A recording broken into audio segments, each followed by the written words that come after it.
Martin Fairchild had not spoken to another living soul in 4 months, and he had come to prefer it that way, right up until the moment he walked into the general store in Harlan's Creek and heard a woman arguing with a dead man's debt.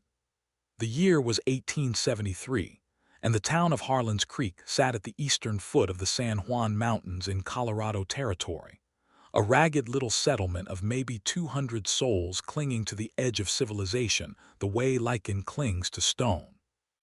It had a main street of packed dirt that turned to soup when it rained, a saloon called the Copper Nail that smelled of sawdust and bad decisions, a Methodist church with a cracked bell, and a general store run by a man named Elias Boone, who was short, wide, and possessed of the kind of moral flexibility that made him useful to some and dangerous to most. Martin had come down from his cabin on the upper slope of Creston Peak for a single reason: salt. He had smoked the last of his autumn venison, and without salt to cure the next batch, winter would find him poorly stocked. He was a large man, 6 feet and 2 inches of hard-used frame, with a black beard gone unkempt and eyes the color of a February sky, pale and a little pitiless. He wore a canvas coat lined with rabbit fur, thick trousers he had mended himself with rough stitching, and boots that had seen 3 hard winters. He carried a knife at his belt and a Winchester rifle in the crook of his arm, and he moved through the world with the unhurried deliberateness of a man who had decided that most of what other people considered important was, in fact, not. He had come to Harlan's Creek expecting nothing more than a transaction.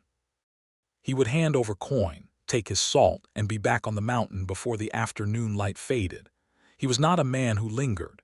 He was not a man who involved himself. He had chosen the mountain specifically because it asked nothing of him and offered him the clean, uncomplicated dignity of solitude. Then he opened the door of Boone's general store and heard her voice. "I have shown you the ledger, Mr. Boone. My father's handwriting is plain enough to read.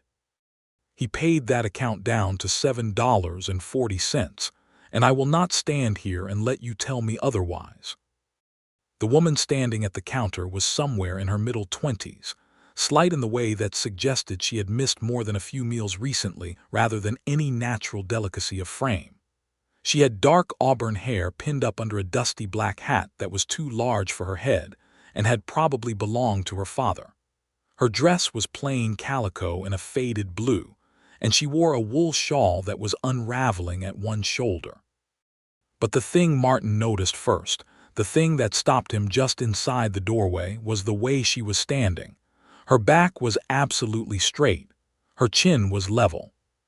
She had placed both hands flat on the counter in front of Boone's ledger, and she was looking at the man across from her with an expression of complete, quiet fury that was somehow more formidable than shouting would have been. Elias Boone was not looking at the ledger. He was looking at her with the particular expression of a man who knows he is wrong, and has decided that being wrong is irrelevant to the outcome he wants. He was a heavy-set man with small eyes and a soft, reddish face, and he had 2 cowboys lounging against the shelf behind him, not doing anything in particular except making sure their presence was noted. They were young men, hired hands who worked for a rancher named Duffy who operated the largest cattle operation in the valley. One of them was picking his teeth. The other was watching the woman with an interest that made Martin's jaw tighten. "Miss Graves," Boone said, in a voice carefully calibrated to sound reasonable, "your father's accounts are what they are. The man passed 2 months ago, God rest him, and what's left of his estate, that little piece of land and that sad excuse for a cabin, those assets stand against what he owed. Now I am sorry for your loss, truly I am, but sentiment doesn't settle debt."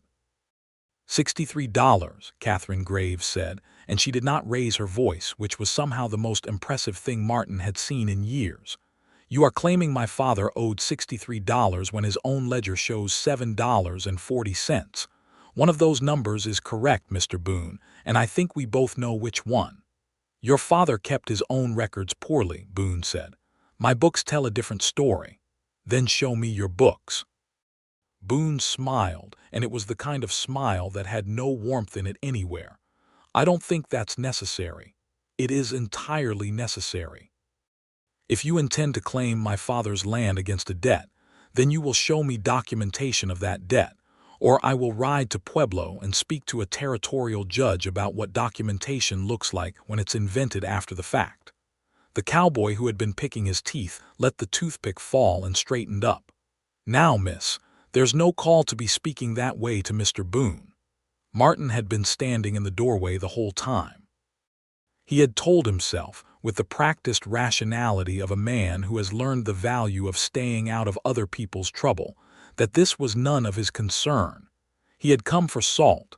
He would get his salt and leave. Whatever was happening between this woman and this shopkeeper was a matter that had existed before he arrived and would go on existing after he departed, and the mountain did not require him to be a hero. He walked to the counter. He did not say anything dramatic. He set his rifle on the counter beside Catherine Graves's hands, barrel pointed at the far wall, and he looked at Elias Boone with his pale February eyes and said, "Let her see your books." The store went very quiet. The cowboy who had straightened up went carefully still. The other one, who had been watching Catherine with that unwelcome interest, moved his hand a few inches toward his hip and then thought better of it. Martin was not pointing his rifle at anyone. He had not made any threats. He had simply placed a very large presence next to a woman who was owed a fair accounting, and sometimes that was enough. Boone's face went through several interesting colors. "Now, Fairchild," he said, because he knew Martin by sight if not by friendship, "this isn't your business." "The lady asked to see documentation," Martin said. "That seems like a reasonable thing to ask." There was a long silence. Catherine Graves had not moved, had not looked at Martin, had not given any indication that she particularly welcomed or resented his presence. She was still looking at Boone with those steady, furious eyes. Boone reached under the counter, produced a ledger, and pushed it across the wood with the careful movements of a man who has decided that this particular battle is not worth its cost today. "You can look at it if you like," he said stiffly. Catherine opened it. She looked through it carefully and methodically, turning pages without hurry. Martin waited. The cowboys behind Boone eventually rearranged themselves into attitudes of disinterest and drifted toward the door, and when Boone realized they were gone, something in his posture sagged a little. "This entry here," Catherine said, turning the ledger so it faced Boone and pointing to a line near the bottom of a page. "This is written in a different hand and a different ink than everything surrounding it. Would you like to explain that?" Boone said nothing. "The $7.40, Catherine said, "is what my father owed. That is what I will pay, and that will settle the account, and my father's land will remain my father's land, which means it will remain mine." She reached into the small purse at her wrist, counted out the coins with the careful deliberateness of someone for whom each one represented something significant, and set them on the counter. "Good day, Mr. Boone." She picked up her shawl, her hat, and her dignity, and she walked past Martin Fairchild toward the door without looking at him. Then she stopped, turned, and said, "Thank you," in a voice that was completely composed and somehow, underneath the composure, exhausted in a way that went all the way down to the bone. Martin nodded. He picked up his rifle. He told Boone he needed 20 pounds of salt and waited, while it was measured and wrapped in paper with the unhappy efficiency of a man who knows he has lost something today, and is not entirely sure what. He carried the salt outside and found Catherine Graves standing on the boardwalk, looking at the street with an expression that suggested she was deciding something. Her horse, a bay mare that had seen better decades, was tied at the post nearby. There was a canvas sack in her saddlebag that appeared to contain most of what she owned. Martin put his salt in his own saddlebag and began to untie his mule. His mule was named Percival, which was the kind of name a man gives an animal when he lives alone long enough to find himself amusing. "How long have you been in Harlan's Creek?" he asked, without particularly planning to. Catherine looked at him. Up close her eyes were a complicated green, the kind of green that changes depending on the light. 3 weeks, she said. I came when my father died. I did not expect it to be quite this complicated. Where were you before? Denver. I was teaching school. She paused. Or I was until the school decided they preferred a male teacher. Martin considered this. Is the land your father's worth keeping? Something moved across her face, something careful and private. It is the only thing I have left that is his, she said. Yes, it is worth keeping. He nodded again, untied Percival, and prepared to leave.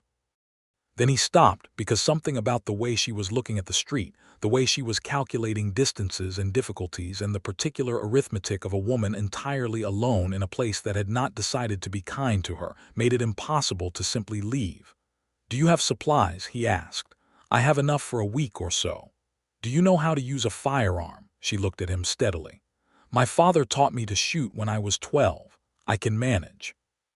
He stood there for a moment longer, aware that he was hesitating and unsure what to do with the feeling. The mountain was waiting. The salt was packed. There was nothing keeping him here except the inexplicable and inconvenient fact that he did not want to ride away from this woman and her straight back and her exhausted composure and her $7.40 of righteous accounting. There's a woman in town, he said finally. Margaret Cole.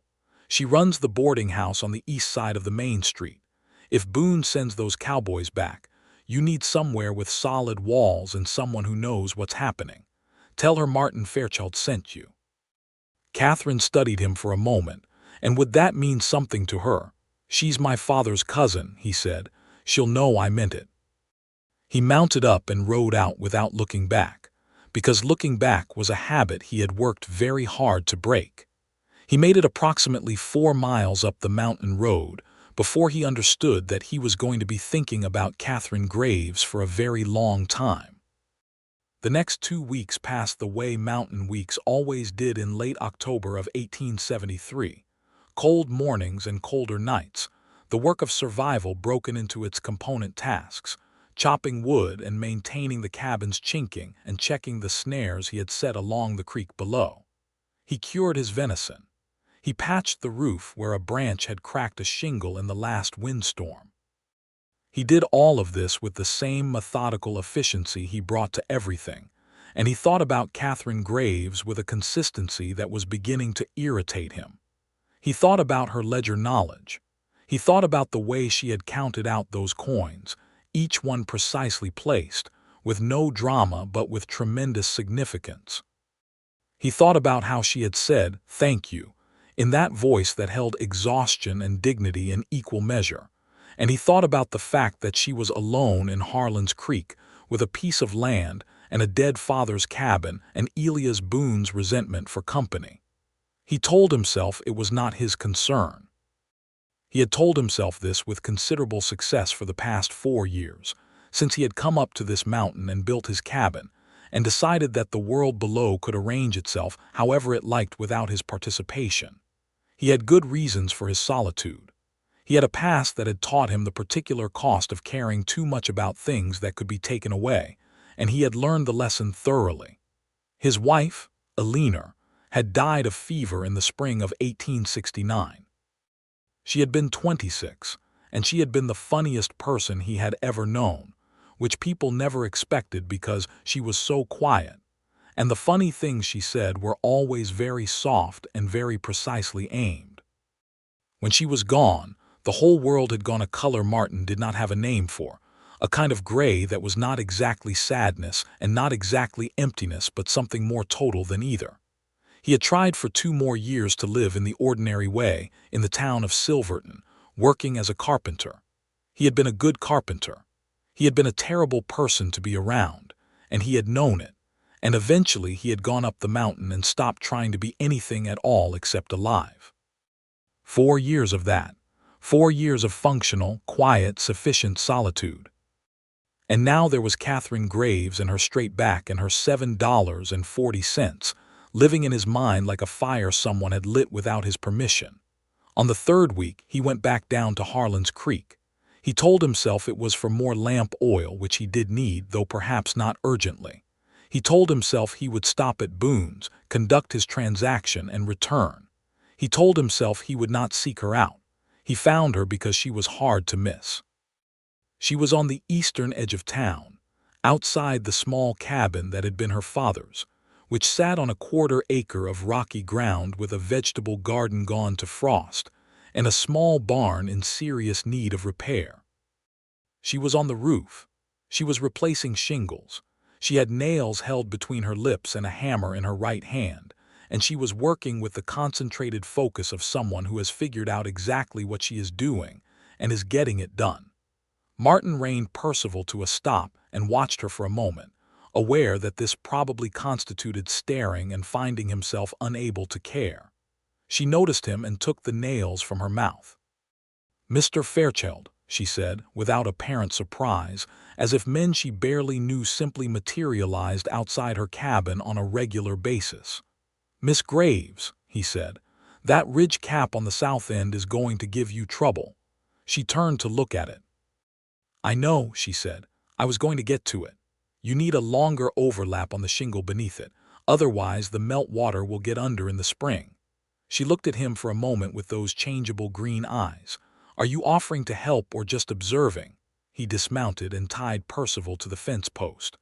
"I'm offering to help," he said, which was true and also completely surprising to him. He spent the next 3 hours on the roof of Catherine Graves's cabin. She handed him things with practical efficiency, and they worked mostly in silence, which was, he discovered, a very comfortable kind of silence. She was not a woman who filled quiet with noise for its own sake, and she was not self-conscious about working alongside someone she barely knew. She simply worked, with competence and care, and occasionally said something precise and useful about what she was seeing or needed. When the light began to go, she climbed down and he followed, and she went inside and came back out with 2 tin cups of coffee that was strong enough to hold a spoon upright. "Sit down," she said, gesturing at the 2 rough chairs on the narrow porch, "unless you need to get back." He sat down. He drank the coffee. It was excellent. "Are you planning to stay the winter?" he asked. "Yes," she said without hesitation. "I need to decide what to do with the land in the spring, but I am not going to be chased off it by the winter or by Elias Boone." "Have there been more problems with Boone?" "He sent one of those cowboys around twice. The second time, Margaret Cole came out onto her porch with a shotgun and suggested the man might find the other end of town more comfortable." A small smile moved across her face. "She is an extraordinary woman." "She is," Martin agreed. "She once threw Boone's business partner off her property with nothing but a bucket of pig water and a colorful description of his character." Catherine's small smile became a real one, and it transformed her face in a way that Martin found himself completely unprepared for. She had been composed and formidable and quietly impressive, but smiling she was something else entirely, something warm and alive and complicated, and he had to look at his coffee cup for a moment. "What do you do up there?" she asked. "On the mountain." "Trap, mostly. Some carpentry in the winters when I bring goods down to trade. I built the church pews for the Methodist Church 3 years ago." "You built those?" She looked genuinely interested. "They are very well made. My father used to mention them. He said whoever made them understood that sitting in a hard pew for an hour required the maker to at least get the angle right." Martin looked at her. "Your father attended the Methodist Church?" "Every Sunday until he was too ill to make the ride. He was a quiet man who felt things very deeply and expressed them mostly through attendance and small acts of reliable maintenance." She paused. "I miss him very much." The simplicity of that statement, the way she said it without performance or request for sympathy, simply as a true thing, settled over the porch like the dusk was settling over the valley. "I am sorry," Martin said, and he meant it in the full, unencumbered way that people mean things they have not calculated. She looked at him directly. "You lost someone too," she said. It was not a question. He was quiet for a moment. "My wife 4 years ago." Catherine nodded slowly. "Is that why the mountain?" "Partly," he said. "Also because the mountain is honest. Things up there are what they are. Nothing pretends to be other than itself." "I understand that," she said. "Though I confess I find the dishonesty of towns more manageable than the honesty of total isolation. I need people around, even difficult ones. My father was the same." He lived here alone for 2 years after my mother passed, and I think it nearly undid him. The solitude.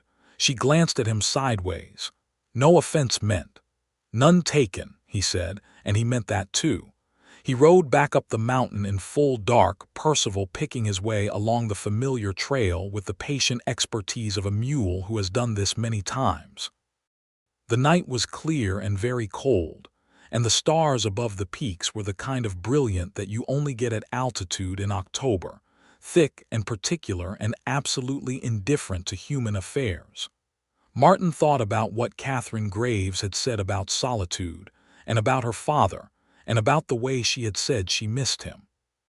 He thought about the angle of the pew back and whether his father had approved of it. He thought about her smile. He thought about these things in the methodical, unhurried way he thought about everything, the way a man examines timber for grain and flaw before he decides what it is good for, and by the time he reached his cabin he understood that he was going to go back down again. He went down the following Saturday. He brought with him 3 pounds of smoked venison and a small bag of dried beans that he had more of than he needed, and he told himself this was simply a practical exchange, and not any kind of gesture. He told himself this with absolutely no conviction whatsoever. He found Catherine attempting to repair the barn door, which had come off its upper hinge. She had propped it with a fence rail and was trying to reset the hinge plate while simultaneously preventing the door from falling on her, which was a structural impossibility she was approaching with determination and without success. "Hold the door," he said, stepping in and taking the weight of it. She held the hinge plate in place, and he steadied the door, and she drove the screws home with the kind of focused application that told him she was not a woman who expected anyone to do things for her, but had also developed the pragmatic understanding that 2 sets of hands are sometimes simply necessary. "Thank you," she said when it was done. "I had been at that for 40 minutes. You needed a second person." "I am frequently short a second person," she said, with a dryness that was not self-pity but something more precise, a statement of fact that happened also to be a little funny. He handed her the venison and beans. She looked at them, then at him with an expression that was trying to calculate something. "I have more than I need," he said. "Then I thank you." She paused. "I have cornbread." "Stay and eat it if you are not in a hurry." He was not in a hurry. He stayed. They ate at her small table in the cabin, which she had arranged with the careful attention of someone who understands that the way a space is kept reflects something essential about the person who keeps it. There were her father's books arranged on a shelf. There was a drawing on the wall, a pencil sketch of mountains that she told him she had done herself when she first arrived, trying to learn the particular shape of the peaks so she could recognize where she was in relation to them. There was a blue curtain on the single window. "You are a schoolteacher," he said. "I was. I am hoping to be again in some capacity.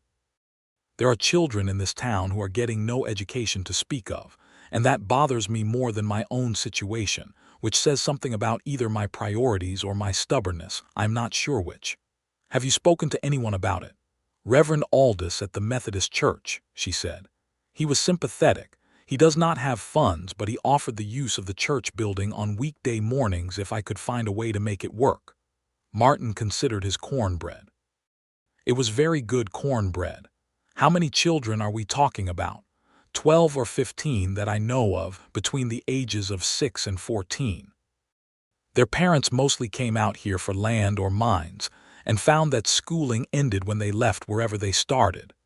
The children run loose while their parents work, which is fine for summer and a different story in winter when the weather pins them indoors. She was animated in a way she had not been before, leaning slightly forward, her hands moving.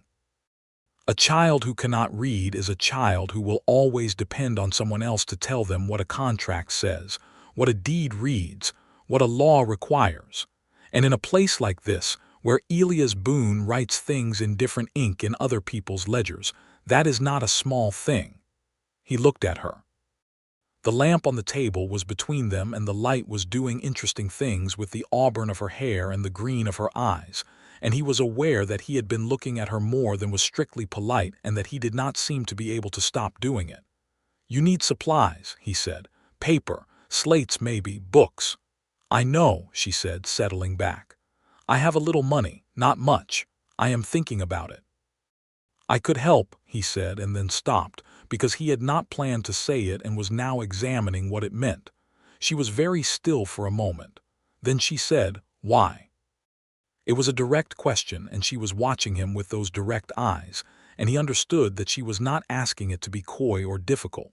She was asking it because she had been alone and dealing with her own affairs for long enough that she did not take offers of help at their surface value, because she had learned that help often came with a cost she had not agreed to. "Because you are right," he said. "About the reading, about the ledgers, about what it means when people can't tell what a document says." He paused. "And because I have the materials and the time and it seems like a thing worth doing." She studied him for a long moment. "All right," she said. "Then thank you, Martin." It was the first time she had used his given name. He rode home that night in the dark again, and the cold was the same cold and the stars were the same stars. But he was not the same man who had come down the mountain for salt 3 weeks ago, and he understood this with the quiet certainty of someone who has lived long enough to know the difference between the way things were and the way they are going to be. November arrived in the San Juan Mountains like a stern landlord, arriving to collect a long overdue reckoning. The first real snow came on the 4th day of the month, a serious snow that left 14 inches on the mountain and 6 in the valley, and turned the road between Martin's cabin and Harlan's Creek into something that required both attention and faith. Martin came down twice a week. He brought things: venison, split wood when the stack behind Catherine's cabin ran low, a set of basic readers he found in Pueblo when he made a supply run, and spent more of his carefully hoarded coin than he had intended. She never asked him to come. She never suggested he was expected.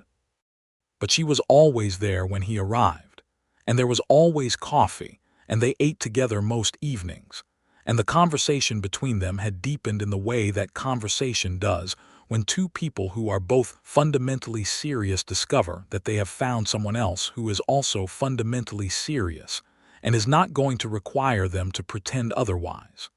She started her school in the 2nd week of November.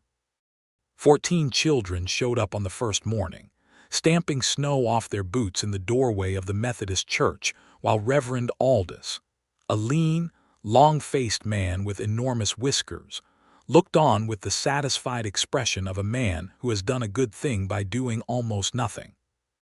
Catherine stood at the front of the room with a piece of chalk and a board that Martin had made her, and said, in her clear, carrying voice, that they were going to start with letters and numbers, and that no one needed to be embarrassed about what they did not yet know, because not knowing was simply the condition that came before knowing, and the two of them were going to fix that together.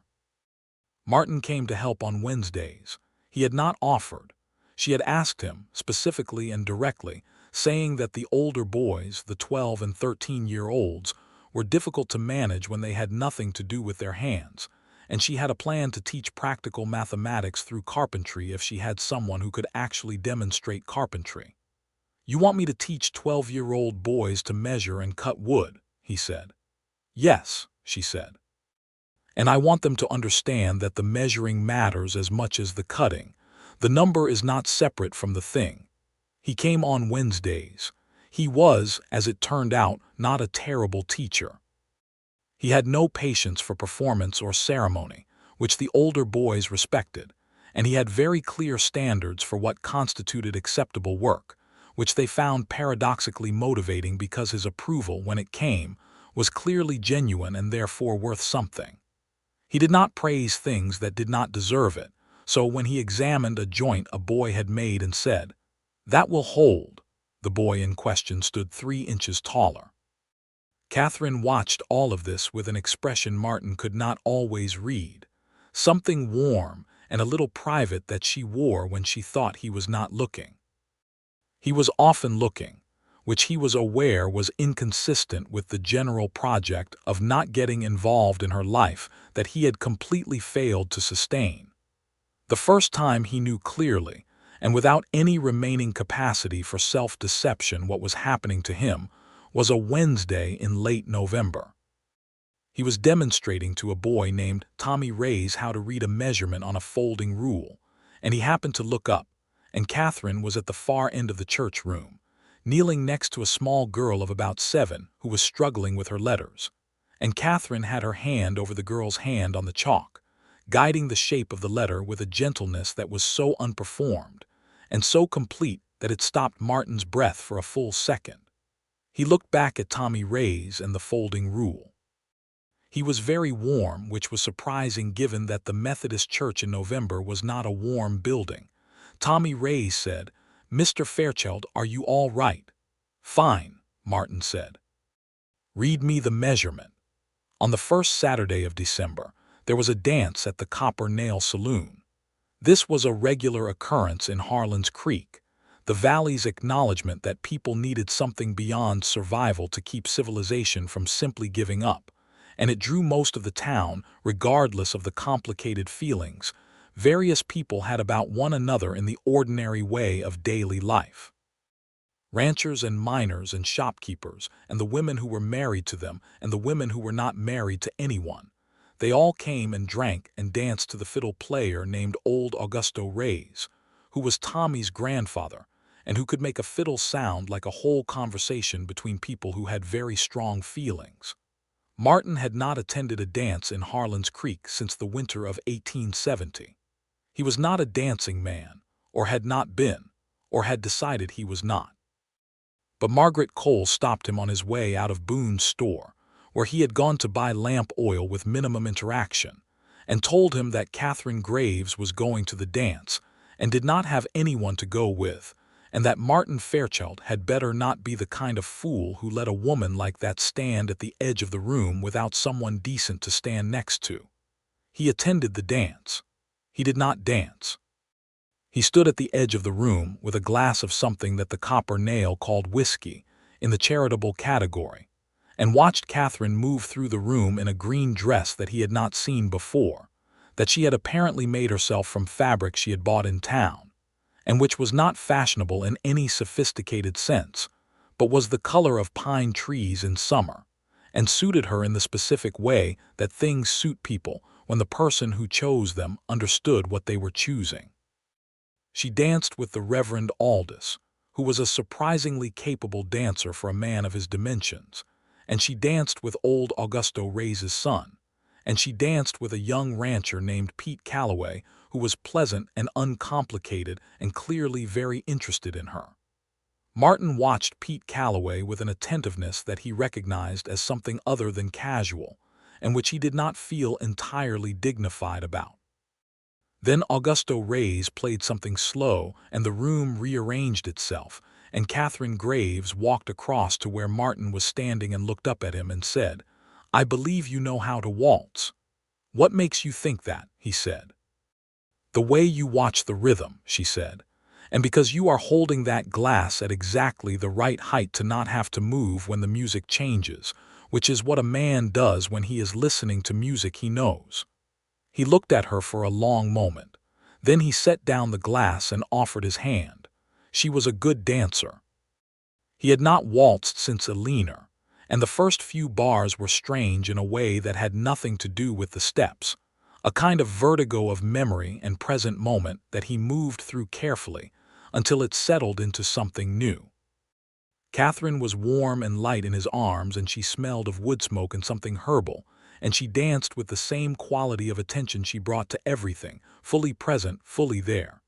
"You can waltz," she said with satisfaction. "My wife taught me," he said. She was quiet for a moment, not with discomfort but with the careful respect of someone who understands what a thing costs to say. "She sounds like she was a remarkable woman," she said. "She was," Martin said. "She was very funny and very patient with me, which required some doing."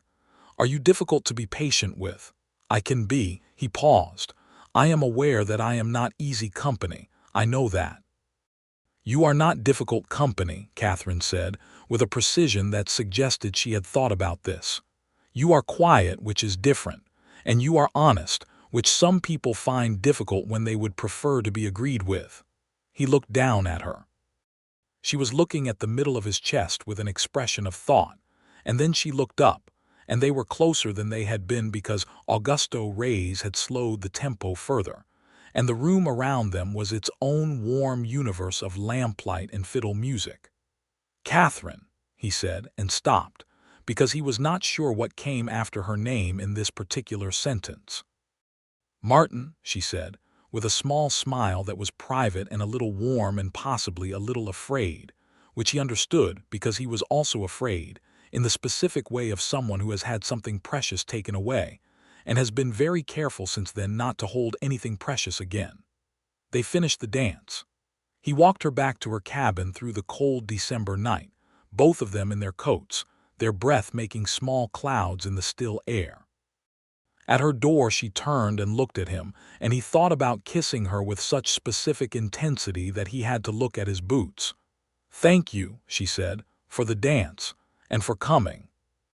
"Margaret Cole told me to," he said, because he had never learned to be anything other than honest, which was a problem. Catherine laughed, which was a sound he had not heard before, full and genuine and startled out of her. "She is relentless," she said. "Yes," he said, smiling against his will. She went inside. He stood on her porch for a moment in the cold and the dark, and then walked back to where Percival was stabled at Margaret Cole's barn, and lay awake for a long time in the room Margaret had given him for the night before the ride back up in the morning. December deepened. The mountain road became passable only for someone who knew it very well and did not object to cold, both of which applied to Martin, and he continued to come down twice a week and sometimes 3 times, which he justified to himself in various ways until he stopped bothering to justify it, and simply accepted that he came because Catherine was there, and when he was with her the gray that had lived inside him, since Eleanor's death was replaced by something else. Something he had forgotten was even a possibility. He was falling in love. He knew it the way he knew timber and weather, not dramatically but certainly, the way a man who has lived in a particular landscape for a long time learns to read its signs. He knew it, and it terrified him, and he did not know what to do about it. Catherine, he thought, might be in the same territory, navigating the same difficult ground. She was warmer with him than she was with others, more unguarded, more likely to say the precise thing she was thinking without the social editing she performed for the rest of the world. But she was also careful, and he understood why, because she was a woman alone in a place that had not asked her to be here and did not always welcome her, and she had learned to be careful in ways that were necessary for survival. The thing that broke the careful equilibrium happened on a Thursday in the second week of December, when Martin came down to find Catherine's cabin empty and her horse gone. He asked Margaret Cole, who told him that Elias Boone had filed a new claim with the territorial office in Pueblo, claiming that Catherine's father had owed a much larger debt secured against the land, and that someone needed to go to Pueblo and sort it out before the office processed the claim. Martin went to Pueblo. He did not ask Catherine, who he found on the road 2 miles out of town, on her way there herself. She looked at him when he pulled up alongside her on Percival, and she did not ask what he was doing or why he had come. She simply said, "He filed the claim last Tuesday. I found out this morning." "I know," Martin said. "We'll sort it out." They rode to Pueblo together, which was a 2-day ride in December. They stayed at a roadhouse the first night, in separate rooms, and ate dinner together at a table by the fire, and talked in the way they had been talking for weeks, freely and at length, but with an awareness between them that the ride and the shared purpose had made something more explicit that had previously lived in the comfortable territory of implication. She told him about Denver, about the school where she had taught for 3 years and the circumstances that had ended it, the new school board that had decided women could not maintain discipline over older students, the way the decision had been made without her and announced to her, the particular indignity of being held to a standard, and then told the standard did not apply to you. She told him about her father, a quiet widower named Thomas Graves, who had come to Colorado Territory with $120 and an idea about cattle, and ended up with 40 acres that were more rock than grass and a profound contentment with the smallness of what he had made. Martin told her about Alina. He told her things he had not said to anyone in 4 years, not even Margaret, about what kind of person Alina had been, about the particular silence that had taken the place of her voice, about coming to the mountain and what it had given him and what it could not give him. 4 years, Catherine said quietly at the fire. 4 years, he agreed. And you are still on the mountain, she said, not as a question, not as a criticism, just as an observation about the shape of things. I was, he said, looking at her across the small table. I seem to be doing something different now. She looked at him steadily. Outside the roadhouse, the wind had picked up and was moving across the plains in the darkness with a sound like a long exhale. Inside, the fire was doing its work and the room smelled of pine smoke and the supper they had eaten. Martin, she said, what are we doing? He had been asked cleaner questions, probably, but none that required more careful thought, and he gave it the thought it deserved before he answered. I think, he said, that I am courting you, if that is something you want. And if it is not, then I would rather know now. She was quiet for a long moment.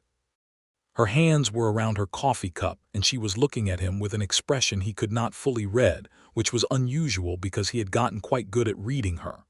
I'm afraid, she said finally, of needing someone again, after my father, after Denver. She paused. But I think I have been moving in this direction for some time now, and pretending otherwise requires more energy than I actually have. Is that a yes? He asked. The small, private smile moved across her face. That is a yes, she said. They rode into Pueblo the next day and spent most of it at the Territorial Land Office, where Catherine produced her father's original deed, the corrected ledger page she had insisted on keeping a copy of, and a written account of the altered entry in Boone's books that she had witnessed by the Reverend Aldous before leaving Harlan's Creek. The clerk at the Territorial office was a careful man named Mr. Hatch, who had seen enough fraudulent debt claims against remote land parcels to be very interested in what Catherine showed him, and who told her that the claim would be suspended pending an investigation, and that she had done well to bring documentation. On the ride home, on the second night at the same roadhouse, Martin kissed her. It was not a dramatic thing. They were standing outside on the narrow porch before going in for the night, and it was cold and the sky was enormous and clear, and she said something wry about the territorial bureaucracy, and he laughed, and then they were looking at each other in the dark, and he leaned down and she leaned up, and it was very simple, the way true things often are when you finally stop working so hard to avoid them.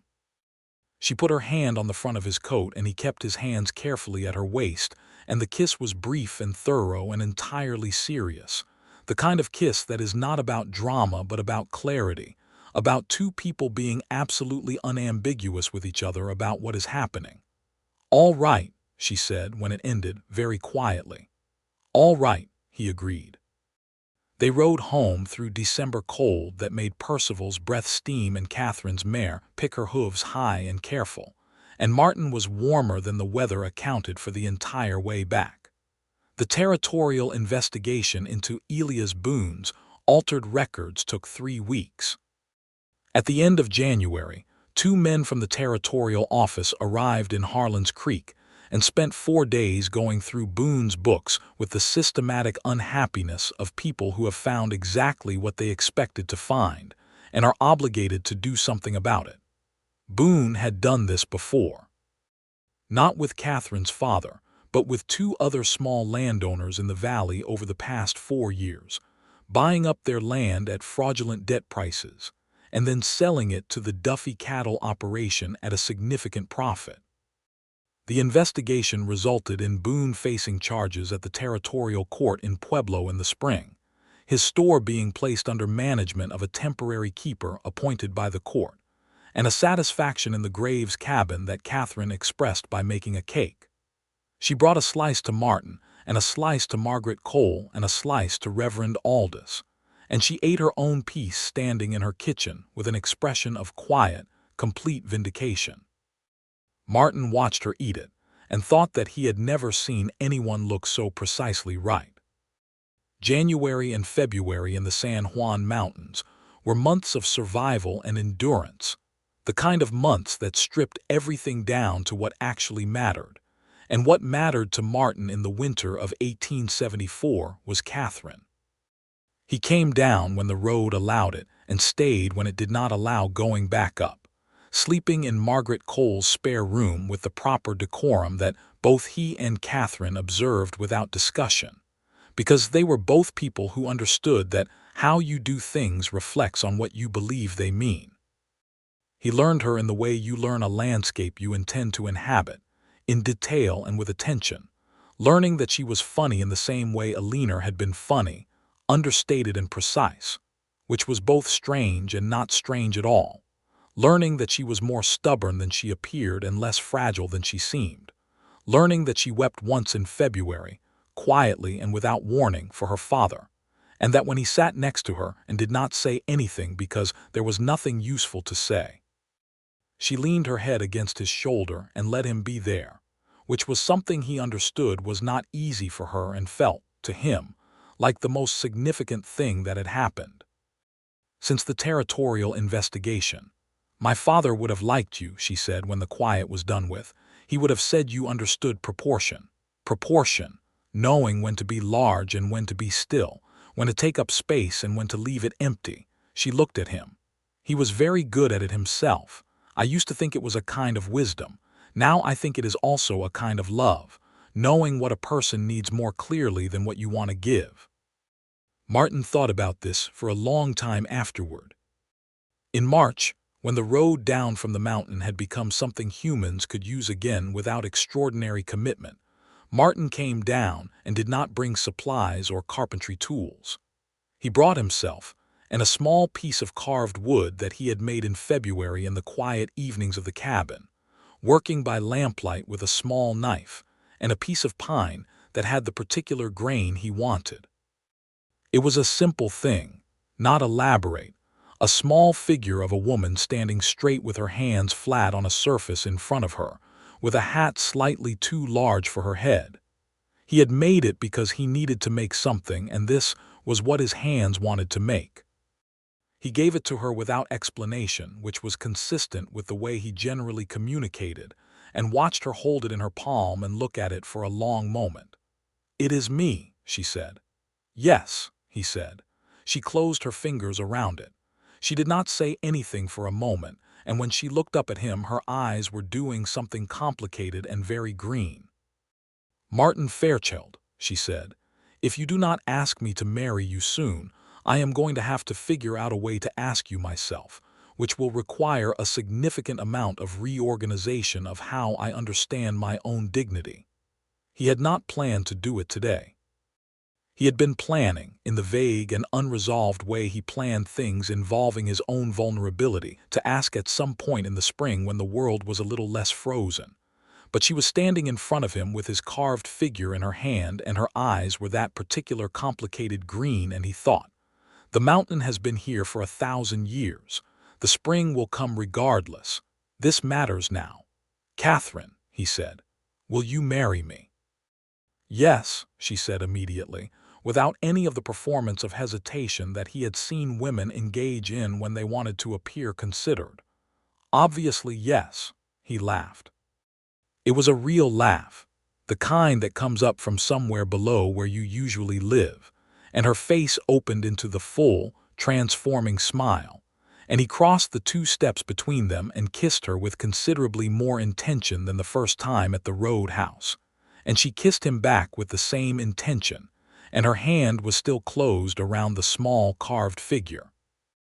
They were married on the first Saturday of April, 1874, in the Methodist church that still had the pews Martin had built, with the correct angle for the human spine, in the winter of 1870, when he had still been trying to live in the ordinary way. Reverend Aldous performed the ceremony.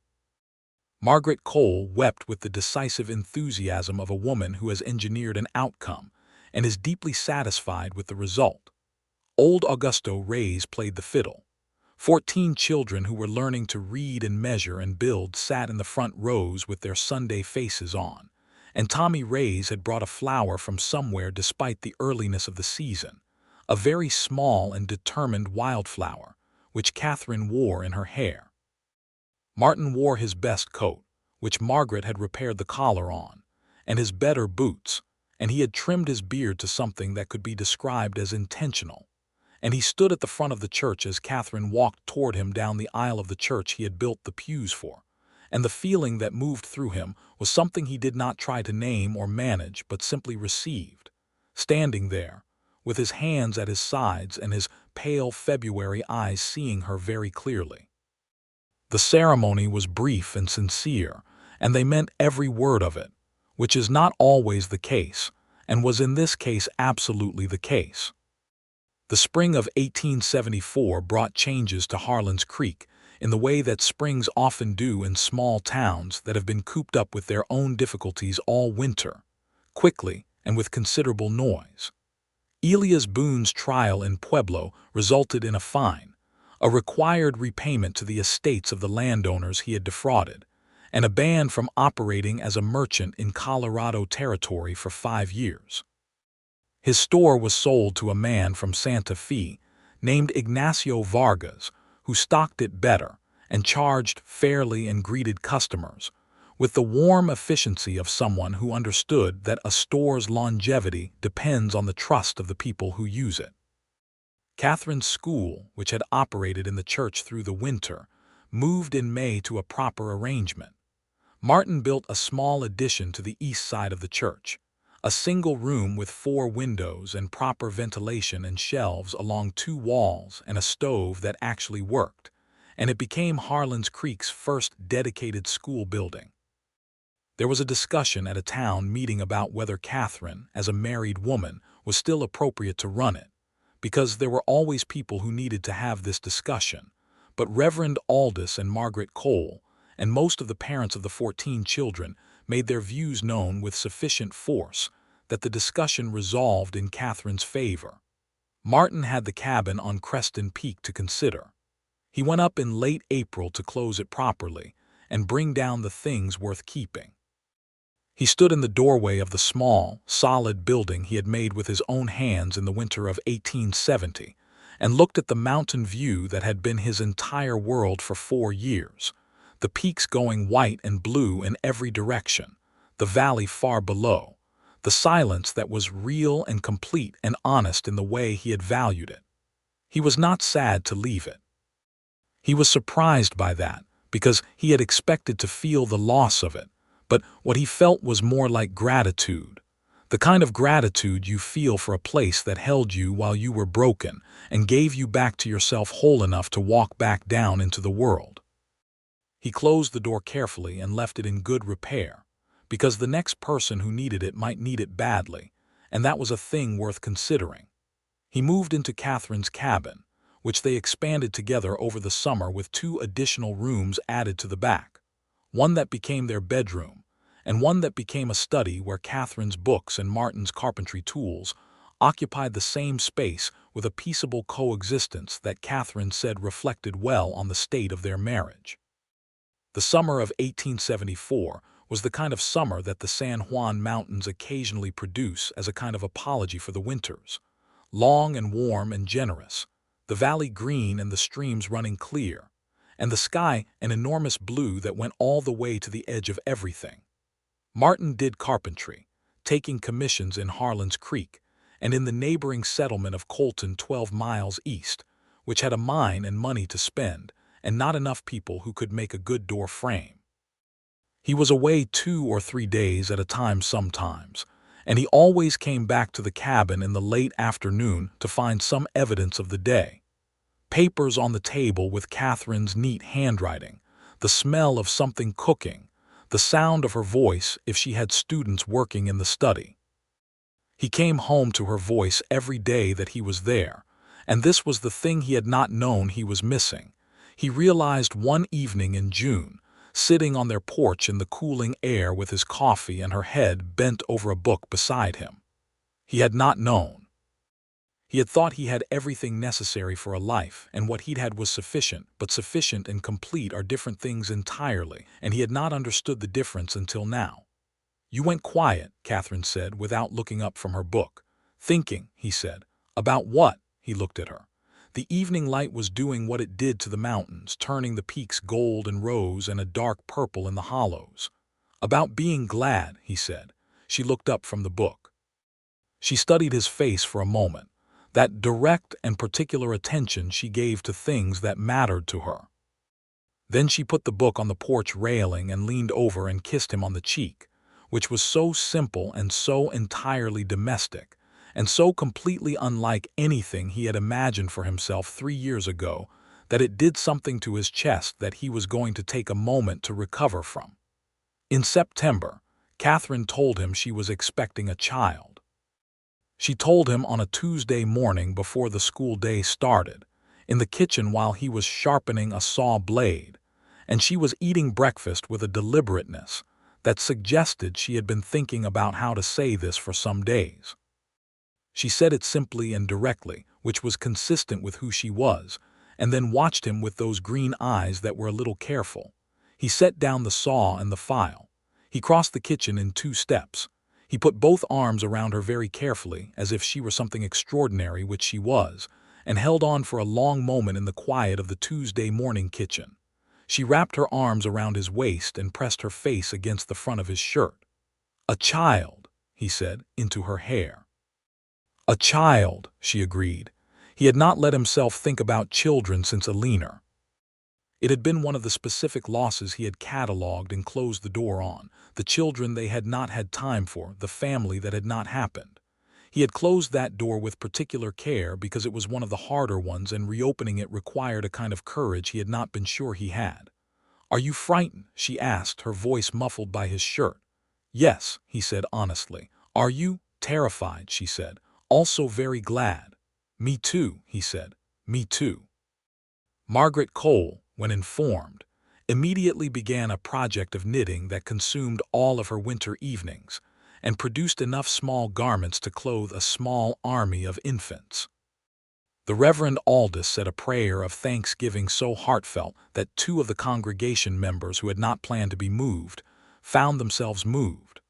Old Augusto Reyes said that the valley needed more good people in it, and that Fairchild children would clearly be good people, which was the most generous thing anyone could have said, and which Martin found he needed to walk away quickly after hearing, because his face was doing something it did not always do in public.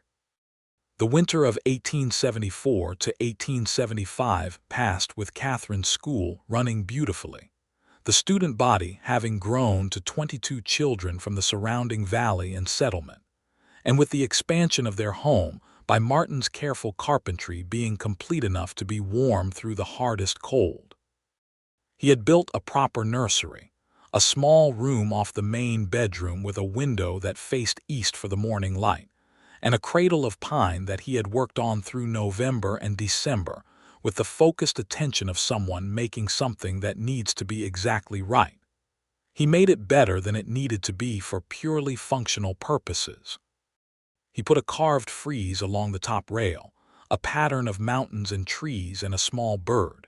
He did not explain this to anyone. Catherine came in one evening when he was finishing it and stood in the doorway and looked at it without saying anything for a long time, and then said, "Martin, it is beautiful," in a voice that was not her composed and practical voice, but the one underneath it, the one that was neither of these things but something truer and more essential. "Babies need to look at things," he said pragmatically. "Yes," she said, and she was smiling and her eyes were bright. "They do."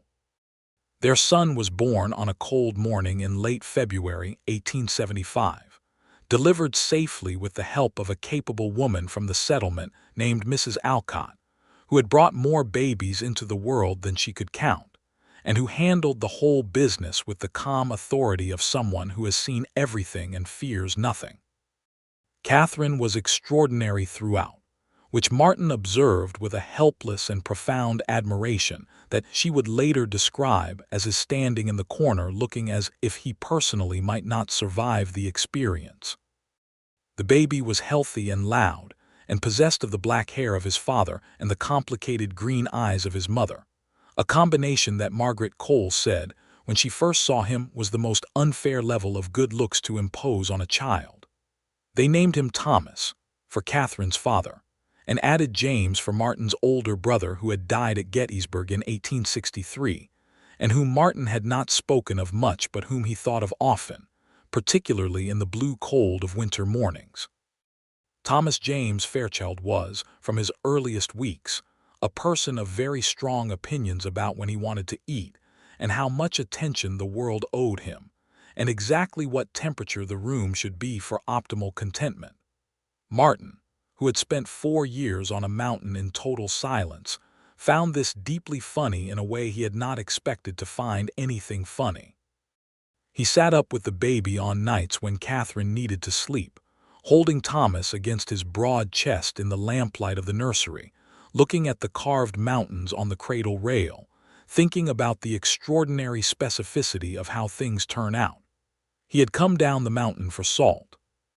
He had walked into Boone's General Store on a cold morning in October 1873 for 20 pounds of salt and a return to his solitude, and instead he had found a woman arguing with an injustice, and he had set his rifle on the counter, and here he was in February 1875 with a son and a wife and a home and a life that was, he understood now, the life he had been moving toward all along without knowing it.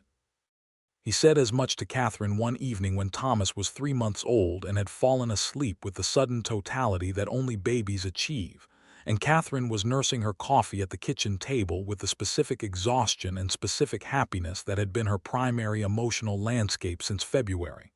"I came down for salt," he said. She looked at him across the table. "You have mentioned that," she said. "I keep thinking about it," he said. 20 pounds of salt. That was the entire intention. "And you got the salt," she said. "I did get the salt," he said.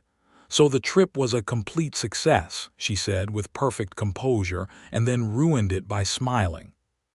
He reached across the table and took her hand, which was something he did often now and which still, at some level he chose not to examine too closely, felt like something remarkable.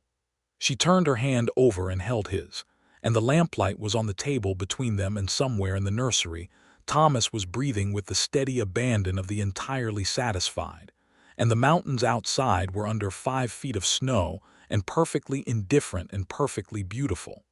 "Do you miss it?" Catherine asked. The mountain, the quiet. He thought about it honestly because she would know if he was not honest. "Sometimes I miss the simplicity of it," he said. "But not the way I used to miss Alina. This is not absence. This is just the difference between one kind of life and another, and I know which kind I prefer now." She squeezed his hand. "Good," she said, "because I have no intention of letting you go back up there." "You could come with me," he said. "In the summer sometime. It is beautiful in the summer." She considered this. "Could Thomas come, when he is older, when he can sit a horse?" "Then yes," she said. "I would like to see it." "The place you were," she paused. "I want to know all the places you were before you got here." "It will take a while," he said. 36 years is a fair amount of places." "We have time," she said. They did have time. The spring of 1875 came into the San Juan Mountains with the gradual authority of someone who means to stay.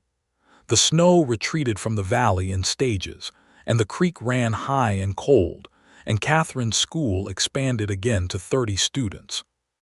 A new family had come to the valley from Missouri, the Hendersons, with 5 children between the ages of 6 and 14, all of them behind in their schooling, and all of them, within a month of Catherine's consistent and precise instruction, visibly catching up.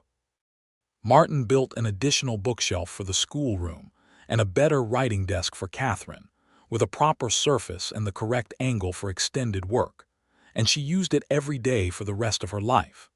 He continued taking carpentry commissions across the valley and into the neighboring settlements, building a reputation for work that was as good as his pew backs, solidly made, honestly priced, and built with the understanding that the things people make should last.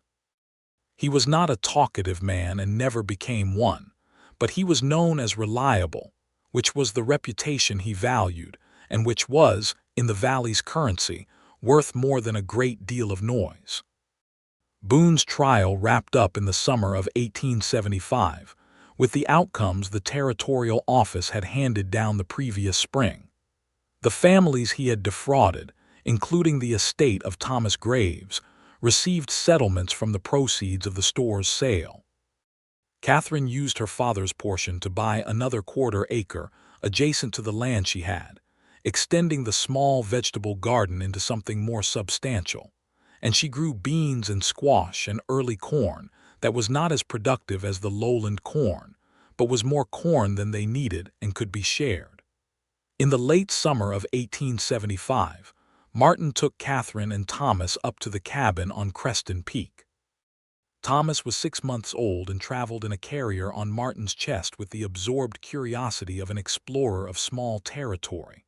Catherine rode her mare up the mountain road that Martin had ridden so many times in the dark alone, and when they crested the last rise and the view opened out, the valley below and the peaks in every direction, she stopped her horse and just looked.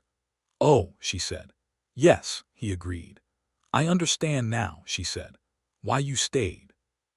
He looked at the view he had looked at for 4 years and then at her looking at it, and he thought that this was perhaps the best thing that had happened, showing her the place that had made him and having her understand it.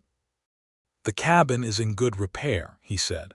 "I have been checking it on my longer supply runs. Someone might need it."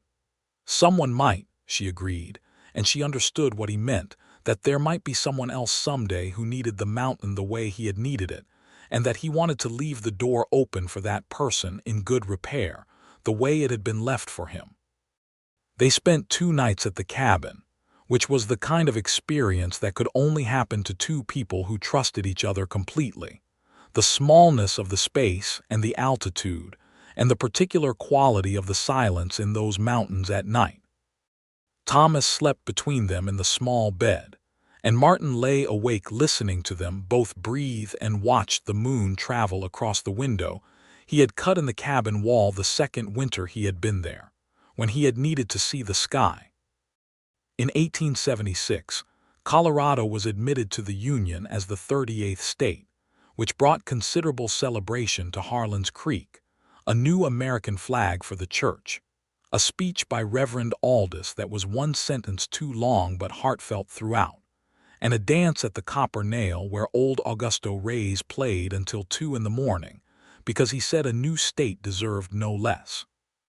Martin danced with Catherine twice and with Margaret Cole once, and he drank something the Copper Nail was calling celebration whiskey that was an improvement on their regular whiskey, suggesting the occasion warranted the good supply. Tommy Reyes, who was 14 now and one of Catherine's most capable students, showed Martin that evening the small writing tablet he carried everywhere, in which he kept accounts for his grandfather's various livestock-related transactions, because Augusto Reyes, who played the fiddle magnificently, had the mathematical sense of a very gifted musician and the financial sense of someone who had been raised to believe that numbers were someone else's problem.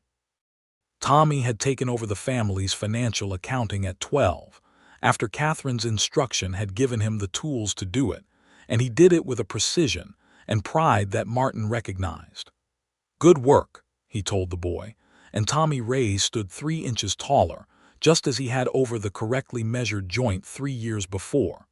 Catherine was expecting their second child in the fall of 1876. She was calmer about it this time, in the way that people are calmer about things they have already done once and survived, though no less serious about the preparations. Martin made a second cradle, slightly larger than Thomas's and with a different carving on the rail, a pattern of birds in flight that he worked on through the summer evenings on the porch, while Catherine graded papers at the table inside with the lamp turned up bright. Thomas, who was now a year and a half and had achieved what Catherine described as an impressive operational mobility, was extremely interested in the cradle-making, and had to be redirected from helpfully carrying away the wood shavings approximately 40 times per session. Martin let him stay close, watching the chisel work, which Thomas regarded with the fixed attention of a child who is storing information. In October of 1876, their second child was born. This time the birth was quicker, which Mrs. Alcott said was typically how things went, and the baby arrived in the mid-morning with considerably less drama than Thomas had and a great deal more hair. She was small and emphatic and had Martin's dark coloring, and everyone immediately agreed, the expression on her face that Catherine wore when she had identified an injustice and was deciding what to do about it. They named her Eleanor Rose, for Martin's wife who had died, and for Catherine's mother who had died when Catherine was 15, and she was called Ellie, which was the name Eleanor had gone by. And the first time Martin held her and she looked up at him with her new and ancient eyes, something in the deep interior of his grief shifted and settled into something else, something that was not forgetting and was not replacing, but was a kind of completion, a circle closing on itself gently and with grace. He said Eleanor's name quietly once in the first morning, alone in the room while Catherine slept, the baby in his arms. He said it as a kind of acknowledgement, a thank you for what had been, a recognition that the love he had carried through 4 years of mountain solitude had not been wasted, but had kept him in the shape of someone who could be this father, this husband, this man holding this daughter in this room. Then he carried Ellie out to where Thomas was sitting on the kitchen floor, building something with wooden blocks Martin had made him, and sat down next to his son, and showed him his sister, and Thomas considered her with the solemn thoroughness of a 1.5-year-old, and then patted her head very carefully with one small hand. By 1877, Harlan's Creek had grown from 200 souls to closer to 400, the expansion driven by the silver mines opening further up into the mountains, and the people who followed mines the way birds follow weather, looking for the thing that will sustain them. More children appeared in Catherine's school. She hired an assistant in the spring, a young woman of 20 named Dorothy Hatch, who was the daughter of the careful territorial land clerk who had processed their claim, and who had come to Harlan's Creek looking for work with 2 years of normal school training and a very good head. Martin built a third room onto the school building. He built a new front porch on their home, wider than the original, with 2 chairs and a bench, and a railing that Thomas could safely lean against. He took a commission to build the interior fittings for the new assay office the mining operation had established at the edge of town, which was his largest single commission to date and took him 6 weeks, and produced a very fair return that he put partly into a fund he and Catherine were building for Thomas and Ellie's education. Margaret Cole turned 60 in the summer of 1877, and they gave her a dinner that lasted 4 hours, with Augusto Reyes playing and Tommy Reyes making a speech in honor of his grandmother's friend that was so earnest and well-structured that Catherine wiped her eyes at the table and Martin looked at the ceiling for a moment. "You're doing," he told Catherine quietly. "His doing," she said. "I just gave him the tools." "That is all a teacher ever does," he said. She looked at him with those eyes that were still, after 3 years of marriage, capable of catching him entirely off guard. "Occasionally a teacher also falls in love," she said. "Occasionally," he agreed. The years settled into themselves with the comfortable authority of lives well lived, each one bringing its particular texture and events. Thomas grew from a mobile and opinionated toddler into a serious, curious boy who spent his Saturdays following his father around carpentry jobs and asking questions with a focus and precision that Martin recognized as entirely Catherine's. He was good with wood, with the grain of things, with the careful reasoning of how one thing connects to another. And he was also, when he thought no one was looking, a child who picked up injured birds and very small and struggling creatures and took them home to be tended.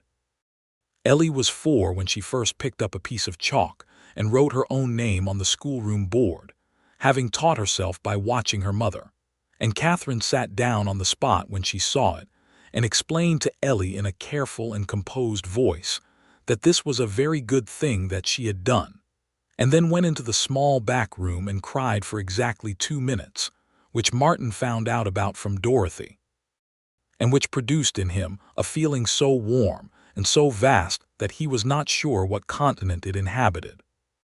In the spring of 1879, the cabin on Creston Peak was found and used by a young man, 23 years old, recently arrived in the territory from Ohio, who had come west for reasons he was not entirely sure of, and was in the kind of state that required solitude and cold air and time.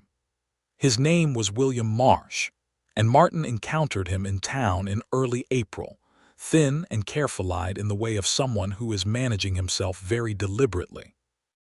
Martin bought him a meal at the boarding-house restaurant and listened to his story with the patience of someone who had lived a version of it. He told William about the cabin, that it was there, that the latch stuck in wet weather and needed to be lifted slightly to disengage, that there was a cache of kindling under the floor board at the back left corner, and that the view from the east window in the morning was worth whatever the cold cost.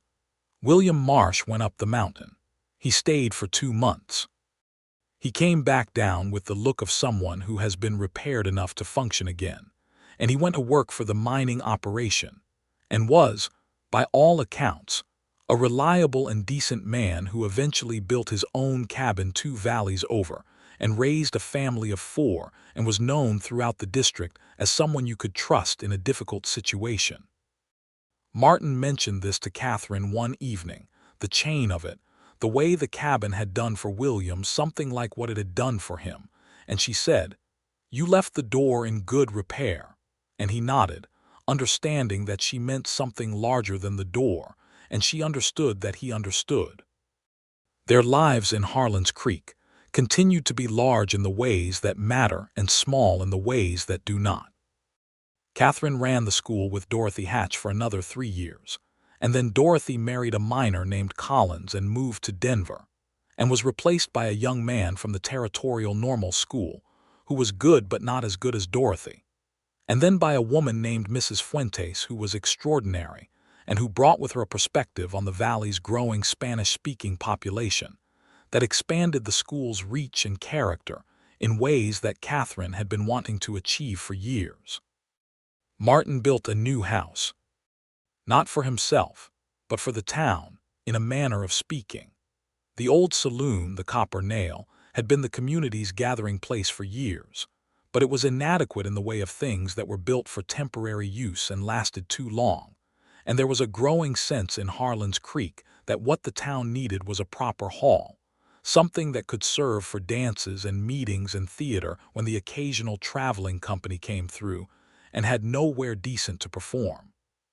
He designed and built it over 18 months, working with 2 hired men from town and the committed volunteer assistance of most of the community's able-bodied citizens at various stages. It was a rectangular building of honest proportion, with large windows and a sound wood floor and a proper stage at one end, and a series of hinged shutters that could open the long sides to the air in summer.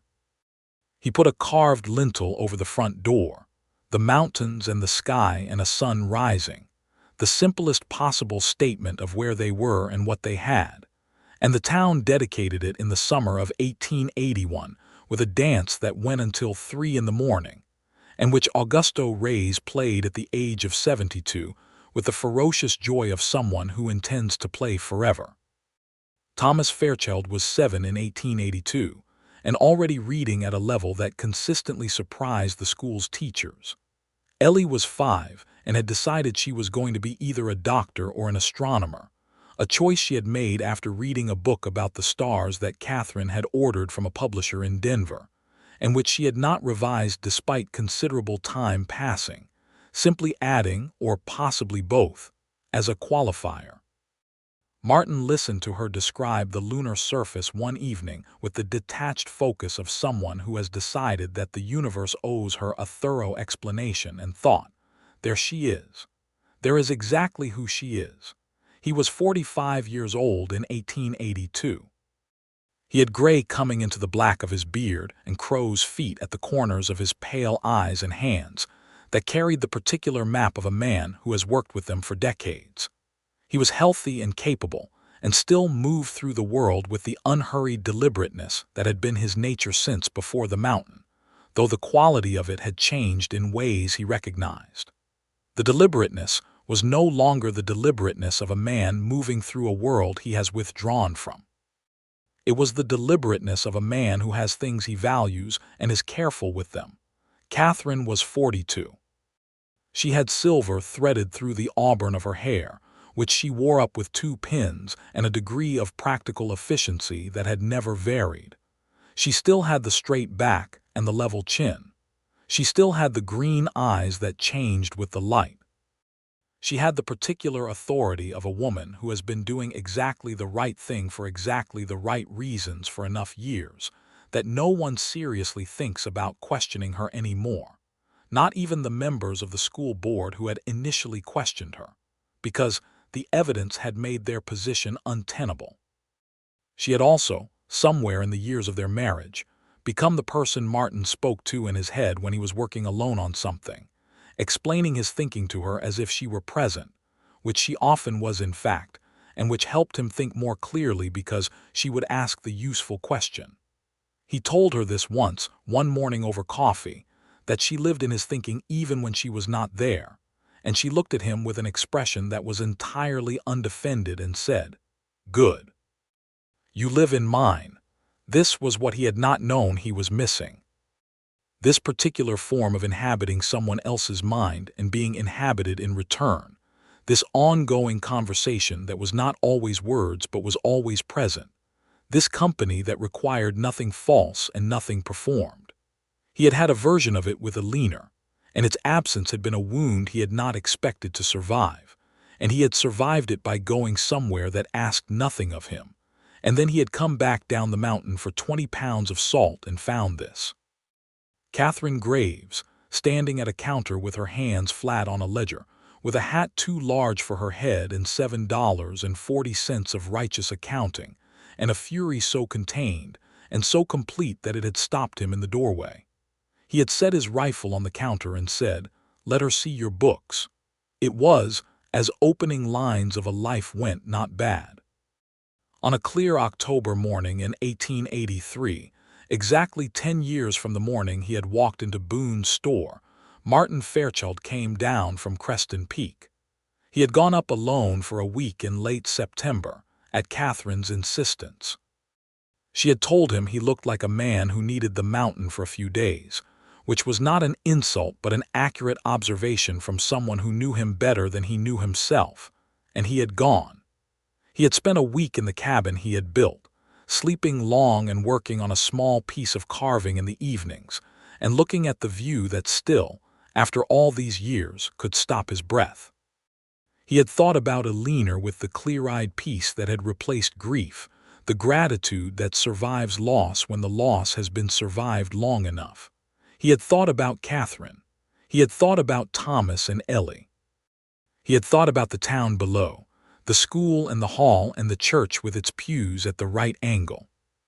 He had come back down on a Thursday morning with a block of pine he had found at the cabin that had the right grain for something he had been thinking about making, and a box of salt from the stores he kept up there, though salt was no longer a scarcity in his life in any sense, and he had ridden down the mountain road in the October cold with the same Percival, who was now an extremely elderly mule, and moved with the deliberate caution of great age and permanent dignity.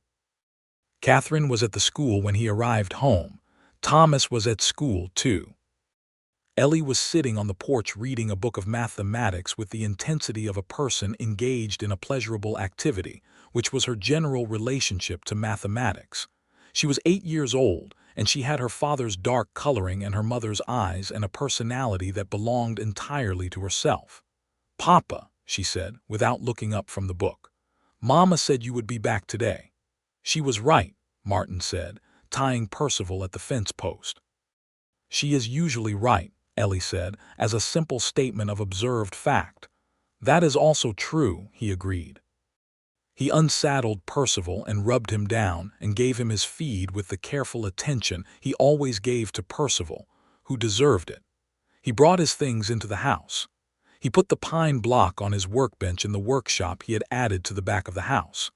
He made coffee, because Catherine would want it when she came home, and he sat on the porch in one of the chairs and watched Ellie read and looked at the mountains above the town. The mountains were doing what they did in October, going gold and rust on the lower slopes and white at the peaks, the way they had been when he had first come down from them 10 years ago for a simple errand. The air was cold and clean, and moved through the town with the particular efficiency of a high-altitude October, carrying the smell of pine and wood smoke and the distant note of the river.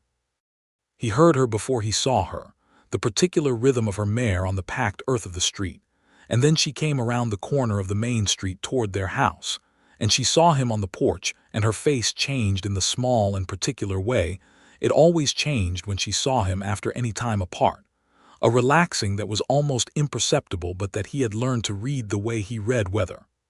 She tied the mare, came up the porch steps, and sat down in the other chair. He handed her the coffee he had ready for her. She took it and drank and looked at the mountains and said nothing, which was the best kind of homecoming. After a moment she said, "How was it?" "Good," he said, "clear. Did you see the bear?" There was a bear that used the meadow below the cabin. He had been mentioning this bear for 3 years. "No," he said. "He must have already started going lower for winter." "He is wise," she said. He smiled. She was looking at the mountains with her coffee in both hands and her hat pushed back slightly on her head, and the October light was on her face, and she was 42 years old and the most beautiful person he had ever sat next to on a porch, which was an assessment that had the advantage of being both subjective and entirely accurate. "Catherine," he said. She said, still looking at the mountains. "Thank you," he said. She turned and looked at him. "For what specifically?"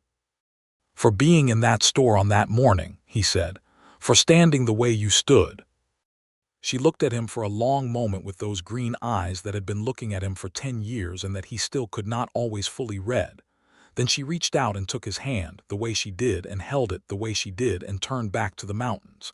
"You set your rifle on that counter," she said, "in front of 2 cowboys and an unpleasant man with a fraudulent ledger, for someone you had never met." "You were right," he said. "It seemed relevant." "It was relevant," she said.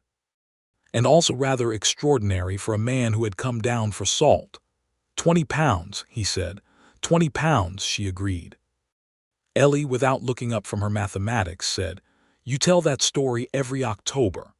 "We do," Catherine said. "I like it," Ellie said. They sat in the October afternoon on the porch of the house Martin had built, and Catherine had filled with books and children and the ongoing warm industry of a life that was full in every direction. Thomas would be home from school in an hour and would want to look at the pine block and ask about the grain. Ellie would put away her mathematics eventually and ask a question about the moon that would require at least 40 minutes to address properly. Percival would want his evening oats. The mountains would hold their color until the sun went down behind the western peaks, and then go purple and then gray and then dark, the way they always did, honest and unchanging and entirely themselves. Martin held Catherine's hand on the porch in the cooling air, and the story that had begun with 20 pounds of salt and a woman with a straight back and a too large hat went on being told in the only way stories are ever truly told, not in the telling but in the living, every day, for all the years that followed. The hall that Martin built stood for 40 years in Harlan's Creek and hosted 742 dances, 12 theatrical performances, 9 town council elections, and one very heated but ultimately productive discussion about the water rights of the river that ran through the Eastern Valley, in which Catherine stood up in front of 400 people and explained the territorial water law with a precision and clarity that resolved the argument in under 2 hours. The carved lintel above the door, the mountains and the sky and the rising sun, weathered to a beautiful silver gray, and was considered by everyone who looked at it to be the best piece of carving in the district. Thomas Fairchild grew up to be a carpenter and a builder, which surprised no one, and moved to Denver, where he built a reputation for houses that were solidly made and beautifully proportioned, with the correct angle for every surface a human being was meant to inhabit. He married a woman named Rosa Martinez in 1896, and they had 3 children, and he brought them all to Harlan's Creek every summer to see the mountains and visit his parents and sit on the porch, while his father told the story of 20 pounds of salt. Ellie Fairchild, who had at 8 years old announced her intention to be a doctor or an astronomer or possibly both, went east to school in 1893, which was a thing that happened only because Catherine had spent 15 years quietly building the educational and financial foundation that made it possible, and because Martin had built and saved and worked with the same purpose. Ellie became a doctor, the first woman physician in 3 counties when she returned to Colorado in 1899, and she was, by all accounts, exactly as focused and exactly as formidable as her mother, with her father's particular quality of being entirely present in whatever she was doing, which is the most useful quality a doctor can have. Catherine taught school in Harlan's Creek until 1895, when she was 64 years old and her knees had decided they were done with the daily geography of the classroom floor, and she transitioned to what she described as consultation, which meant that every teacher in the district brought their problems to her on Thursday afternoons, and she resolved them with the efficiency of someone who has seen everything and knows what matters. She wrote a small book in 1897, A Practical Guide to Educating Children in Frontier Communities, which she had printed in Denver and distributed through the territorial school system, and which was quietly used in schoolhouses across Colorado and into the territories for the next 15 years. Martin built things until he was 70, and then he stopped taking large commissions and built only what he wanted to build, which mostly meant things for the people around him. A new door for Margaret Cole when her old one finally gave out, a set of bookshelves for Mrs. Fuentes's library, a swing set in the yard of the school. He built Elena Rose a proper doctor's consulting room in the building Ellie rented when she came back to Harlan's Creek, with shelves at exactly the right height and a desk with the right surface angle, because he knew how to build for specific people, and she was his daughter, and he knew exactly who she was. He went up to the cabin on Creston Peak every fall until he was 67, and then the road became more than he and Percival, who had died peacefully at the extraordinary age of 29, could reasonably negotiate, and he stopped, but he did not stop thinking about it. He told Ellie once, when she was home for Christmas and they were sitting by the fire, that the mountain had saved his life twice, once by taking him in when he was broken, and once by having enough salt cached in the cabin that when he ran out of his own, he had come down into the valley for more. "And found Mama," Ellie said. "And found your mother," he agreed. "Well," Ellie said in the precise, satisfied tone of Catherine's daughter, "that seems like a very reasonable use of a mountain." Martin and Catherine Fairchild grew old in Harlan's Creek in the way that good people grow old in places they have put themselves into, becoming part of the landscape in the way that the hall and the school and the church pews were part of the landscape, quietly essential there when you needed them, built to last. The town grew around them and changed around them and sent its children through their hands and its timber through Martin's workshop, and they sat on their porch in the evenings and watched the mountains the way they had always watched them, with the attention you give to something you love that is larger than you and entirely indifferent to you and beautiful beyond your capacity to properly account for. The last October they sat on the porch together. Martin was 78 and Catherine was 75, and the mountains were doing their autumn thing, going gold and rust and white in the cold, clear air.